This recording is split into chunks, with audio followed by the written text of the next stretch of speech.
L'été 2006, Arnold Schwarzenegger brigue un deuxième mandat au poste de gouverneur de Californie. À l'époque, il surprend tout le monde en prenant l'écologie comme thème de campagne. C'est très important que nous prenions soin de l'environnement et de notre industrie. On peut faire les deux à la fois. La stratégie s'avère payante, il remporte l'élection avec 56% des voix. Comme la plupart des politiciens américains, il ne voit pas venir la crise économique qui va frapper la Californie 2 ans plus tard. Ici, l'explosion de la bulle immobilière fait encore plus mal qu'ailleurs, le Golden State plonge dans la récession.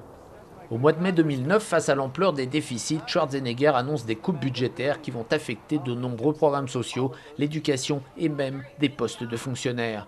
Des mesures qui vont faire de lui l'un des gouverneurs les plus impopulaires de l'histoire de la Californie, avec aujourd'hui un taux de satisfaction de seulement 23%. À quelques jours des élections, il est venu à la Women's Conference afin de présenter les deux prétendants à sa succession, le démocrate Jerry Brown et la républicaine Meg Whitman. Pour l'instant, le gouverneur sortant, pourtant républicain, refuse de se prononcer pour l'un des candidats. D'un côté, nous avons une femme qui, si elle gagne, écrira une page de l'histoire en tant que première femme élue gouverneur de Californie. Et de l'autre, Jerry avec son expérience de gouverneur, de ministre de la Justice. Je pense que tous les deux sont de bons candidats. La Californie a un genou à terre, mais nous allons revenir encore plus fort. Nous allons apprendre de nos erreurs et repartir de plus belle. Pourquoi?